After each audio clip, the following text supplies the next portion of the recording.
오늘은 빌라도의 불법 재판이라는 제목입니다. 예수님께서 십자가에 돌아가실 때까지 6번에 걸쳐서 재판을 받으십니다. 겟세마네 동산에서 체포가 되시고 십자가 위에서 돌아가실 때까지 6번의 재판을 받는데, 첫 번째는 전직 대제사장이었던 안나스에게 가서 재판을 받으시고, 두 번째는 현직 대제사장인 가야바에게 재판을 받으시고, 세 번째는 공회에 끌려가셔서 이제 정죄를 받으십니다. 네 번째는 빌라도에게 가서 1심 이제 신문을 하는 중에 종교적인 죄목이다 해서 다시 돌려보내죠. 그래서 헤로드 왕에게로 갔다가 헤롯이 다시 빌라도에게로 또 돌려보냅니다. 이렇게 해서 6번에 걸쳐서 재판을 받는데, 오늘 본문은 마지막 그 6번째 재판이 됩니다. 빌라도가 어떤 사람이냐 하면 로마 귀족 출신으로서 티베리우스 황제로부터 유다 총독으로 임명을 받아 서기 26년부터 36년까지 10년 동안 유다의 제5대 총독으로 재직을 하게 됩니다. 그는 잔인하고 포악한 성격을 가지고 있어서 유대인들에게 아주 못된 짓을 많이 했다고 합니다. 성전의 보물들을 강탈하기도 하고 성전에서 유대인들을 죽이는 일도 서슴지 않았다고 합니다. 누가복음 13장 1절에 보면 갈릴리 사람들의 피를 제물에 섞었다는 말이 나오는데, 성전에서 사람을 죽여서 그 피가 제물에 섞였다는 말이죠. 이처럼 아주 성전에서도 사람을 죽이는 것을 주저하지 않은 이런 아주 포악한 사람이었어요. 그래서 역사가 필로와 요세푸스라고 하는 사람이 이 빌라도에 대해서 고집센 강탈자이며 잔악한 포악자라고 묘사를 했습니다. 이러한 빌라도에 의해 예수께서 재판을 받게 되신 것입니다. 예수님을 재판한다는 것은 빌라도 자기 자신의 운명과도 직결되는 일인데, 빌라도는 유대인들의 불법을 알고서도 예수님께 사형 선고를 내리게 된 것입니다. 이 일로 빌라도는 인류 역사에 예수님을 십자가에 못 박아 죽인 가장 큰 죄인으로 남게 된 것입니다. 오늘 본문에는 예수님에 대한 빌라도의 불법 재판 과정이 자세히 잘 나와 있습니다. 첫째는 예수님을 유대인 지도자들이 고발함으로 빌라도의 재판이 시작되었습니다. 유대 나라에는 71명으로 구성된 최고의 권력기관인 사내들인 공회가 있습니다. 입법과 사법, 행정을 모두 다 관장하는 최고의 기관입니다. 이 공회는 대제사장을 비롯한 각 분파의 원로들로 구성이 되어 있습니다. 이들은 유대 사회에서 기득권을 가진 자들이었습니다. 그런데 어느 날 예수라는 청년이 나타나서 수많은 사람들을 몰고 다니면서 그가 외치는 메시지가 지도층을 향한 매우 비판적인 메시지였죠. 그래서 이 기득권에 있는 사람들이 위협을 느끼게 된 것입니다. 그래서 예수님에 대해서 여러 가지 자료를 수집한 후에 예수님을 체포해서 공회에서 예수님을 신성모독죄로 죽이기로 결의를 하게 됩니다. 자신이 하나님의 아들이라고 했기 때문에 이것은 하나님께 모독하는 것이 되니까 이거는 유대인 법의 사형에 해당한다는 것입니다. 그러나 유대 나라가 로마의 식민지 하에 있었기에 사람을 죽일 권한이 없었습니다. 모든 사람의 그 생사 여탈권은 총독에게 있었습니다. 그래서 빌라도 총독에게 고발을 하게 된 것이죠. 빌라도가 고발 사유를 보니까 종교적인 문제라는 것을 알고 데려가서 너희 법대로 하라 하고 헤롯에게 돌려보내버렸습니다. 그러자 이 사람들이 이렇게 말합니다. 요한복음 18장 31절에 보면 빌라도가 이르되 너희가 그를 데려다가 너희 법대로 재판하라. 유대인들이 이르되 우리에게는 사람을 죽이는 권한이 없나이다 하니 그랬어요. 유대인들 자기들에게 법이 있지만은 이 법대로 하면 사형에 해당하나 우리가 죽일 수 있는 권한이 없지 않소 그 말입니다. 그래서 헤롯에게 돌려보내서 다시 두 번째 빌라도에게 데려올 때에는 이 공회원들이 죄목을 더 첨가시키게 됩니다. 신성모독죄라고 하는 이것은 종교적인 죄목이 되니까 종교적인 죄목으로는 빌라도에게 통하지 않는다 하는 것을 알고서 이 유대 지도자들이 죄목을 하나 보태는데 자기가 유대의 왕이라 한다 하는 것입니다. 그래서 많은 사람들에게 미혹해서 백성들을 혼란에 빠뜨리고 있다 하는 이런 죄목을 덧붙이게 되는 것입니다. 오늘 본문 14절에도 보면은 너희가 고발한 일에 대해서 내가 신문을 해보니까 죄가 없다 이렇게 하는 것을 보게 되죠. 그래서 유대인의 왕이라고 하는 이 죄목 하나를 덧붙여가지고 다시 빌라도에게 데려온 것입니다. 빌라도가 예수님을 신문할 때 네가 유대인의 왕이냐 하고 다시 묻죠.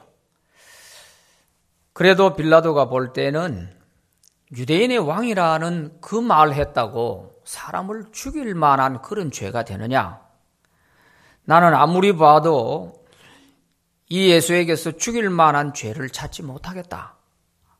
그러니 내가 좀 때려서 놓아주겠다 하고 말을 한 것입니다. 오늘 본문 14절부터 16절까지의 말씀에 보면 이르되 너희가 이 사람이 백성을 미혹하는 자라 하여 내게 끌고 왔도다. 보라 내가 너희 앞에서 신문하였으되 너희가 고발하는 일에 대하여 이 사람에게서 나 죄를 찾지 못하였고 헤롯이 또한 그렇게 하여 그를 우리에게 도로 보내었도다. 보라 그가 행한 일에는 죽일 일이 없느니라. 그러므로 때려서 놓겠노라 하고 말했어요. 빌라도가 예수님을 때려서 놓아주겠다는 것은 고발한 유대인들의 비위를 어느 정도 좀 맞춰줘서 내가 이렇게 좀 때려서 놓으면 그 사람들도 어느 정도 그냥 마음이 풀리지 않겠나 하는 이런 생각에서 좀 때려서 놓겠다 이렇게 말한 거예요. 조용히 이 문제를 좀 마무리 하려고 하는 그런 의도에서 한 말이죠. 사실 빌라도가 이렇게 해서는 안 되는 것이거든요. 죄가 없으면 없다고 하고 풀어주면 되는 것인데 유대인들에게 이 적당하게 타협하려고 하듯이 하는 이것은 재판관으로서는 참 옳지 못한 모습이죠.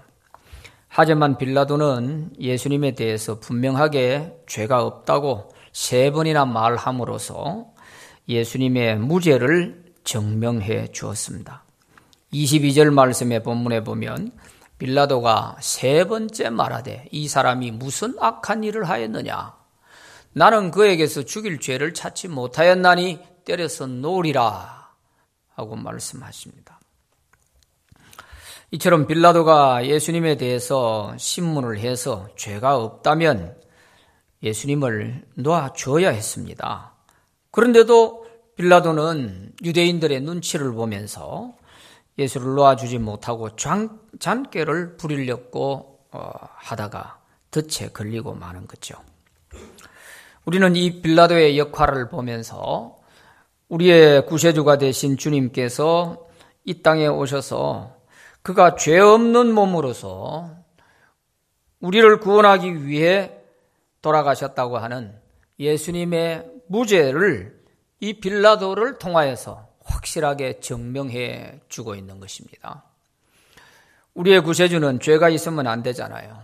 죄 없는 몸으로 오셔서 우리를 구원하시는 그런 구세주라는 사실을 최고의 지도자인 이 빌라도의 입을 통해서 확실하게 보여주고 있는 것이죠. 두 번째는 빌라도는 명절 특사를 통하여 예수님을 놓아주려고 했습니다. 마태복음 27장 15절부터 18절까지의 말씀에 보면 명절이 되면 총독이 무리의 청원대로 죄수한 사람을 놓아주는 전례가 있더니 그때 바라바라는 하는 유명한 죄수가 있는데 그들이 모였을 때 빌라도가 물어 이르되 너희는 내가 누구를 너희에게 놓아주기를 원하느냐? 바라바냐 그리스도라 하는 예수냐 하니 이는 그가 그들의 시기로 예수를 넘겨준 줄 알미더라.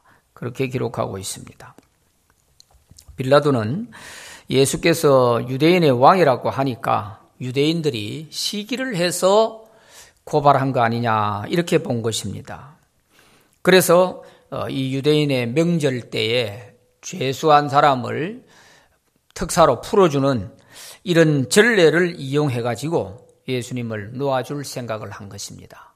아마 최고 악질적인 죄인 하나를 끌어내서 예수님과 같이 세워놓고 누구를 풀어줄까 물으면 설마 그때 이 죄인을 풀어주라 하겠느냐?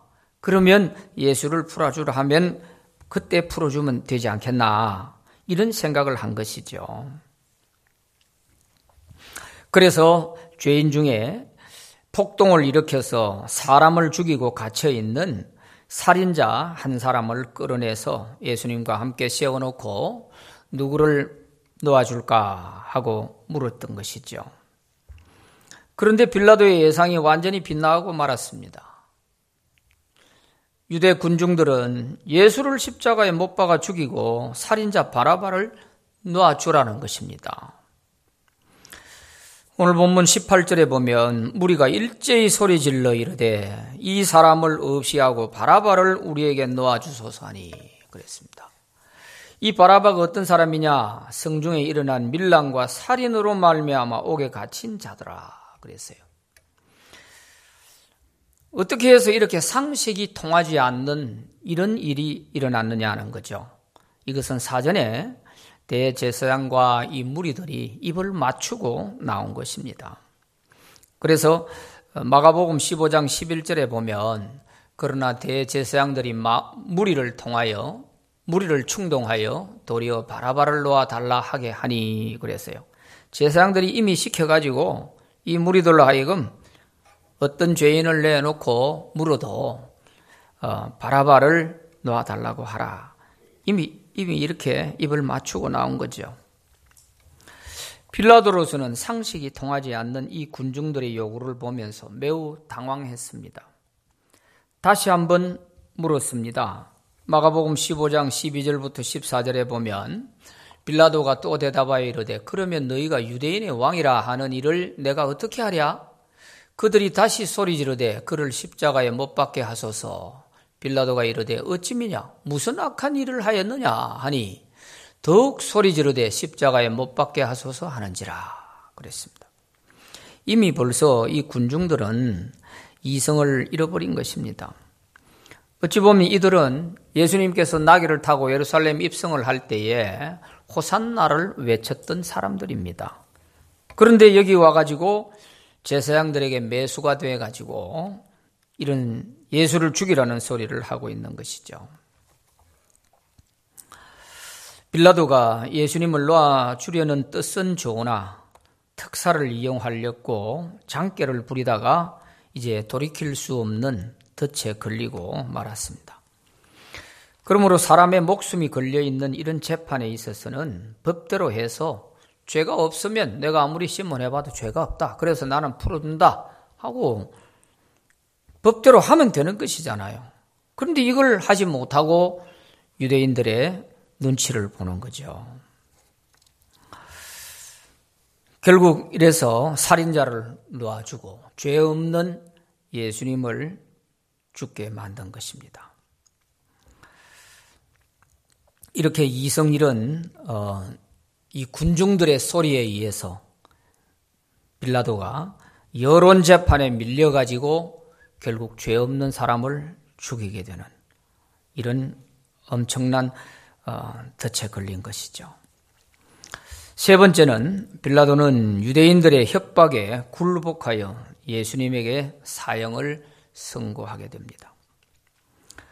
요한복음 19장 12절부터 16절에 보면 이러함으로 빌라도가 예수를 넣으려고 힘썼으나 유대인들이 소리질러 이르되 이 사람을 넣으면 가이사의 충신이 아니니이다.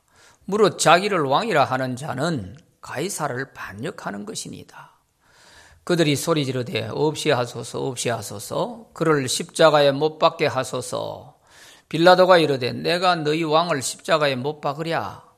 대제사장들이 대답하되 가이사 외에는 우리에게 왕이 없나이다 하니 이에 예수를 십자가에 못 박도록 그들에게 넘겨주니라 그랬습니다. 빌라도는 유대인들의 협박에 그만 굴복하고 말았습니다. 빌라도 당시는 자기를 왕이라고 말하는 예수를 살려주면 로마 황제에 대해서 반역하는 것입니다. 우리에게는 가이사 외에 왕이 없습니다 하면서 유대인들이 외치는 것입니다. 빌라도가 여기에 걸려드니까 꼼짝을 못하는 거예요. 유대인의 왕이다 하는 이 죄목이 아주 정치적인 죄목이죠. 하나님의 아들이라 해서 신성 모독죄는 종교적인 제목이었지만 자신이 왕이라 한다 하는 이것은 정치적인 죄목으로 걸었던 것입니다. 로마 황제의 임명을 받고 유다 총독으로 나와 있는 빌라도로서는 꼼짝 못할 덫에 걸린 것입니다. 이제 예수님을 살려주려면 유대인들의 모함으로 자신이 총독 자리에서 물러나더라도 죄 없는 사람을 죽일 수는 없다 하면서 정면 돌파를 하는 수밖에 없는 겁니다. 희생을 각오하지 않고는 예수님을 살릴 길이 없는 것이죠. 만약 빌라도가 이때 정의를 위해서 이런 방식으로 예수님을 놓아주는 결정을 했더라면 그는 영원한 영웅으로 역사에 남았을 것입니다. 그러나 빌라도는 유대인들의 협박에 무릎을 꿇고 말았습니다. 그래서 빌라도는 극악한 살인자를 놓아주고 죄 없는 예수님을 십자가에 못 박아 죽이도록 넘겨주고 말았던 것이죠. 오늘 본문 22절부터 25절까지에도 빌라도가 세 번째 말하되 이 사람이 무슨 악한 일을 하였느냐? 나는 그에게서 죽일 죄를 찾지 못하였나니 때려서 놓으리라 하니 그들이 큰 소리로 재촉하여 십자가에 못 박기를 구하니 그들의 소리가 이긴지라. 이에 빌라도가 그들이 구하는 대로 하기를 언도하고 그들이 요구하는 자 곧 밀란과 살인으로 말미암아 옥에 갇힌 자를 놓아주고 예수는 넘겨주어 그들의 뜻대로 하게 하니라 그랬습니다. 그들의 소리가 이긴지라 굴복했다는 말이죠.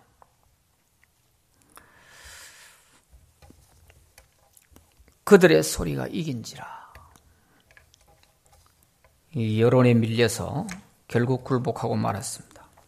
그러자 빌라도는 예수님의 이 죽음에 대한 모든 책임을 유대인들에게 다 전가시키려고 합니다. 나는 죄가 없으니 이 예수님의 죽음에 대한 모든 것은 너희들이 다 책임져라. 이러고서 손을 씻고 들어가려고 하는 거죠.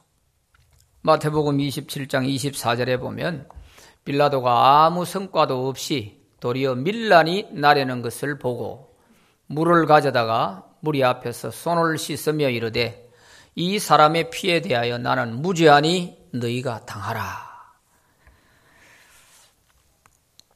책임을 유대 지도자들에게 돌리려고 하는 겁니다. 나는 무죄하다. 손을 씻는 이런 퍼포먼스는 오히려 나는 이 일에 대해서 손 씻었다. 모든 책임은 너희들이 져라. 그렇게 한다고 해서 최고의 모든 권력의 책임이 자기에게 있는데 그런다고 빌라도에게 책임이 없겠습니까? 이것은 너무 어리석은 그런 지도자의 모습이죠. 빌라도는 예수님을 신문할 때에 예수께서 아무런 대답을 하지 않고 있으니까 이런 말을 한 적이 있어요. 요한복음 19장 10절에 보면 빌라도가 이르되 내게 말하지 아니하느냐? 내가 너를 놓을 고난도 있고 십자가에 못 박을 고난도 있는 줄 알지 못하느냐? 이런 말을 했습니다. 자기가 스스로 나는 너를 죽일 고난도 있고 살릴 고난도 있다. 이렇게 자기 입으로 말을 해놓고 이제 와서는 난 책임 없다? 너희들이 다 책임져라? 그러고 회피한다고 그게 되는 일이냐 말이죠. 죄가 없다고 자기가 3번이나 확인을 했고 또 자기는 살릴 고난도 있고 죽일 고난도 있다고 해놓고서 그 고난을 바로 쓰질 못한 거 아닙니까? 왜 그랬느냐? 자기에게 불이익이 올까 봐. 그래서 총독으로서 고난을 바로 행사하지 못하고 죄 없는 사람을 죽이는 이런 일을 하게 되는 거 아닙니까? 빌라도는 믿음이 없었지만 2차례에 걸쳐서 고발을 한 이 유대 지도자들의 그 고발장에 기록된 죄목을 통해서 예수님에 대해서 알았지 않습니까? 하나님의 아들이라 또 자기를 왕이라 한다 하는 이런 죄목을 고발장에 있는 내용을 통해서 보았을 때 빌라도로서는 마음에 두려움이 생기는 거예요. 하나님의 아들이라? 만약에 이들이 믿는 신의 아들이라면 내가 지금 어떻게 되는 거냐? 이런 생각을 할 때 두려움도 있잖아요.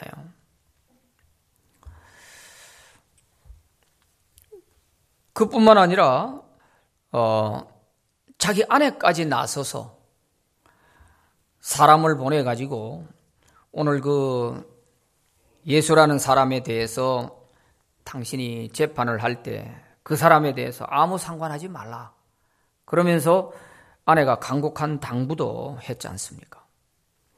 마태복음 27장 19절에 보면은 총독이 재판석에 앉았을 때에 그의 아내가 사람을 보내어 이르되 저 옳은 사람에게 아무 상관도 하지 마옵소서. 오늘 꿈에 내가 그 사람으로 인하여 애를 많이 태웠나이다 하더라. 이런 말씀이 있어요. 이 빌라도의 아내는 역사의 문헌에 보면은 프로쿨라 글라우디아라고 하는 여인인데요. 이 사람은 유대교로 개종을 해서 하나님을 믿는 사람이었다고 합니다. 그래서 이 사람이 꿈을 꾸고 아무래도 심상찮다 해서 오늘 또 이 예수님을 재판한다고 하는 이 총독에게 사람을 보내가지고 이렇게 당부를 했거든요. 그러니까 빌라도의 머리는 지금 복잡한 거예요. 죄목을 봐도 그렇고 또 지금 아내가 또 당부하는 내용도 그렇고 어떻게 하든지 예수를 살려주는 것이 합당한 일인데 지금 그렇게 하지 못하고 있으니까 이게 마음이 매우 복잡한 거죠. 희생을 각오하고 예수님을 놓아주느냐, 자신의 아내를 위해서 예수님을 죽이느냐 하는 이 문제를 놓고 그는 많은 고민을 했을 것입니다. 그런데 빌라도의 최종 선택은 자신의 아내를 선택했습니다. 그래서 죄가 없는 예수님에게 결국 사형 선고를 하고 살인자를 놓아주게 되는 것입니다. 그리고 유대인들에게 예수님의 죽음에 대한 모든 책임을 다 지라고 했습니다. 그러자 유대인들은 이 말을 듣자 그 사람의 모든 죄값은 우리가 다 책임질 테니 우리에게 돌려라. 그렇게 소리를 지르는 겁니다. 마태복음 27장 25절 26절에 보면 백성이 다 대답하여 이르되 그 피를 우리와 우리 자손에게 돌릴지어다 하거늘 이에 바라바는 그들에게 놓아주고 예수는 채찍질하고 십자가에 못 박히게 넘겨주니라 그랬습니다. 그 피를 우리와 우리 자손에게 돌릴지어다. 이것이 얼마나 무서운 것인지도 모르고 이 군중들은 마치 미쳐 날뛰는 사람처럼 그렇게 외치고 있는 것입니다. 그래서 유대인들은 이 말대로 자손 대대로 그 죄값을 당하고 있는 것입니다. 예수님을 죽이고 40년 후에 서기 70년에 예루살렘이 멸망을 당하지 않습니까?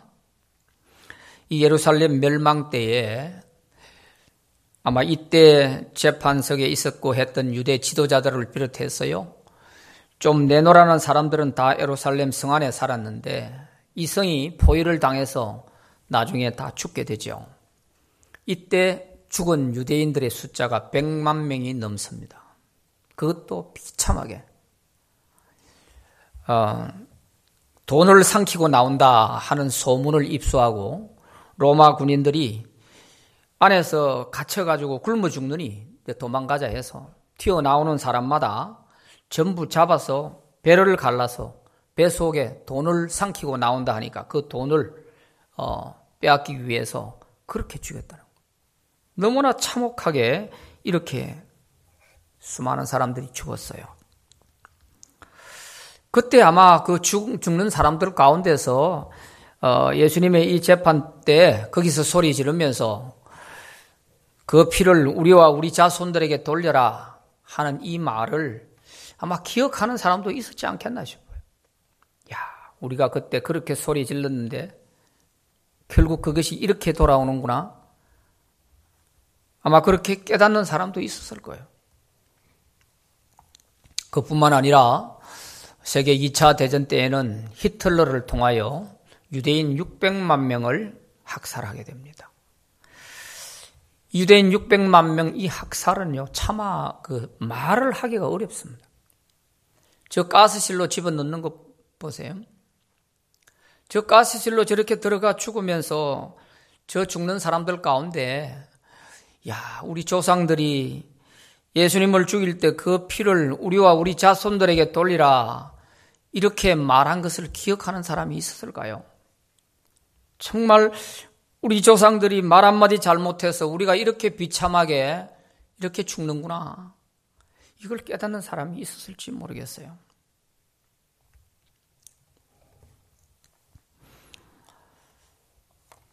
이렇게 참혹하게 수많은 사람들이 죽었죠. 그리고 또 가이사 외에는 우리에게 왕이 없습니다 하면서 예수를 죽이기 위해서 가이사 황제, 그렇게 자기들을 식민지로 통제하고 있는, 평소에는 원수처럼 여기면서 이렇게 하던 사람들이 예수 죽이는 일을 위해서는 우리에게는 헤롯 왕도 필요 없고 가이사 외에는 왕이 없다, 이런 소리라는 거예요. 이건 한마디로 말하면 나라를 팔아먹는 얘기예요.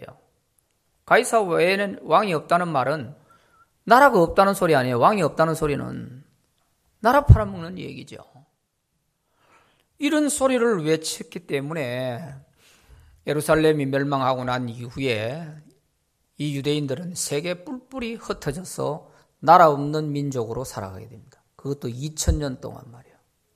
1948년 5월 14일 지금 팔레스타인 지역에 갑자기 기습해 들어가서 기대 꽂고 이제 이스라엘 나라를 만든다고 이렇게 해서 저 생기기 전에는 2000년 동안 나라 없이 돌아다니면서 그렇게 흩어진 디아스포라로 살아온 것입니다. 그러니까 정말 이 예수님의 재판석에서 이 미친 듯이 외쳐대고 하던 이 지도자들과 우매한 그 군중들의 그 외침, 그 한마디 한마디는 말 그대로, 자기들이 한 말 그대로 우리와 우리 자손들에게 돌리라 했는데 그 자손 대대가 그런 어려움을 당한 것이죠. 또 예수님께 사형 선고를 했던 이 빌라도는 어떻게 되었을까요? 예수님이 돌아가신 지 3년 되었을 때에 서기 36년에 로마 황제로부터 수환이 돼서 불려 들어갑니다. 불려 들어가서 이 지역을 잘못 다스렸다고 하는 그 죄로 프랑스 쪽으로 귀향을 갔다가 거기서 귀향살이 하는 중에 그만 자살을 했다고 합니다. 그렇게 자신의 아내를 위해서 그 자리를 지키기 위해서 죄 없는 예수님을 죽이도록 사형 선고를 했던 그는 결국 자기가 생각하던 그런 인생이 되지 못했습니다. 그 말로가 자기가 원하는 대로 그렇게 되지 못했어요. 예수님께서도 누구든지 제 목숨을 구원하고자 하면 잃을 것이요 누구든지 나를 위하여 제 목숨을 잃으면 찾으리라고 했지 않습니까? 자기의 그 총독의 자리, 자기에게 닥칠 그 어떤 불행, 불이익, 이걸 생각해서 죄 없는 예수님을 죽이도록 사형 선고를 내렸는데 그걸 지키지를 못했어요. 이렇게 예수님은 인류를 구원하기 위해 오신 분이기 때문에 성경에 예언된 대로 고난을 받으시고 돌아가시게 되어 있습니다. 예수님이 능력이 부족해서 빌라도의 이 불법 재판 앞에서 침묵하신 것이 아닙니다. 예수님은 묵묵히 자기의 길을 가고 계시는 겁니다. 다만 예수님의 가시는 길에 악역을 한 그 사람들은 매우 불행한 사람들이 되는 것이죠. 그런데 우리가 생각을 잘못하면 이 빌라도나 가룟유다 같은 사람을 예찬하는 예찬론자가 될 수 있습니다. 빌라도가 예수를 죽이려고 한 게 아니고 그렇게 살려주려고 놓아주려고 많이 애를 썼지만 유대인들이 이렇게 협박을 해서 그런 거니까 빌라도가 뭐 잘못이 있냐, 이렇게 빌라도를 예찬하거나 예수를 팔은 가룟유다에 대해서도 가룟유다 예수님 어차피 죽게 돼 있는데 누가 팔든지 한 사람은 팔게 돼 있지 않느냐, 그 일을 가룟유다가 했을 뿐인데 가룟유다가 뭘 잘못이 있냐, 오히려 남 하지 않는 거 자기가 했으니까 가룟유다가 오히려 더 칭찬받아야 되는 거 아니냐, 이런 식으로 빌라도나 가룟유다의 예찬론자가 되면은 대단히 위험한 겁니다. 있을 수가 없는 일이에요. 예수께서 가룟유다에게 하신 말씀을 우리는 잘 기억해야 됩니다. 마태복음 26장 24절에 보면 인자는 자기에 대하여 기록된 대로 가거니와 인자를 파는 그 사람에게는 화가 있으리로다. 그 사람은 차라리 태어나지 아니하였더라면 제게 좋을 뻔하였느니라 그랬습니다. 예수님께서 분명히 가룟유다에게 나는 누구에게 팔리든지 팔리게 되고 내 갈 길은 간다. 그러나 그런 사람은 차라리 태어나지 않는 게 낫다. 이렇게까지 말씀하셨잖아요. 그러니까 우리가 절대로 물론 빌라도가 예수를 안 죽이려고 했다, 가룟유다가 남 하기 싫어하는 일을 자기가 했다, 그런 생각 가지면 안 되는 거예요. 예수님이 가시는 길에 악역을 담당하는 사람들은 차라리 태어나지 않는 게 낫다 그랬어요.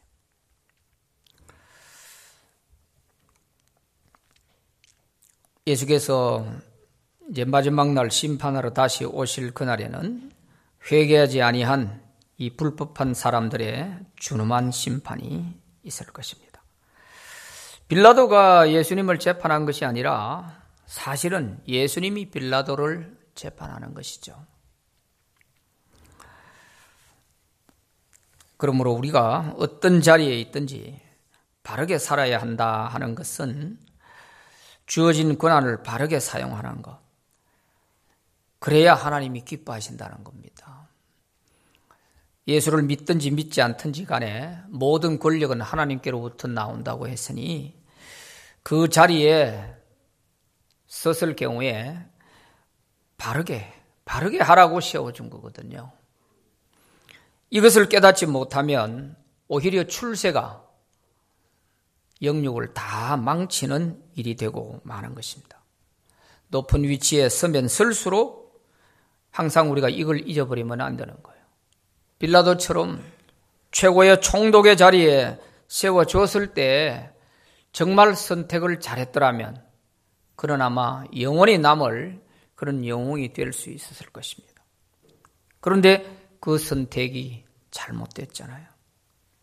자신의 욕심과 안위를 위해서 죄와 타협하는 이러한 것은 예수님을 죽인 빌라도와 똑같은 길을 가는 사람이 되고 마는 거죠. 우리는 이렇게 해서는 안 될 것입니다. 오늘 이 본문에 나오는 인물들을 볼 수 있어요.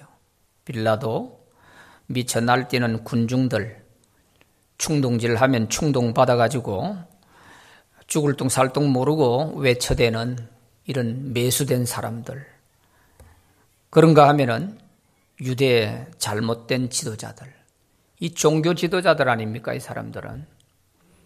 이렇게 잘못된 종교, 잘못된 지도자들에 의해서 예수님이 죽으신 거잖아요. 그러니까 오늘 우리가 예수를 믿어도 똑바르게 믿지 못하면 우리를 통해서 예수님을 욕되게 만들고 예수님을 또 한 번 십자가에 못 박아 죽이는 그런 결과를 가져오게 되는 것입니다. 그런 점에서 우리는 모두 주님을 위해서 선한 일에 쓰임받는 저와 여러분들이 되시기를 바랍니다.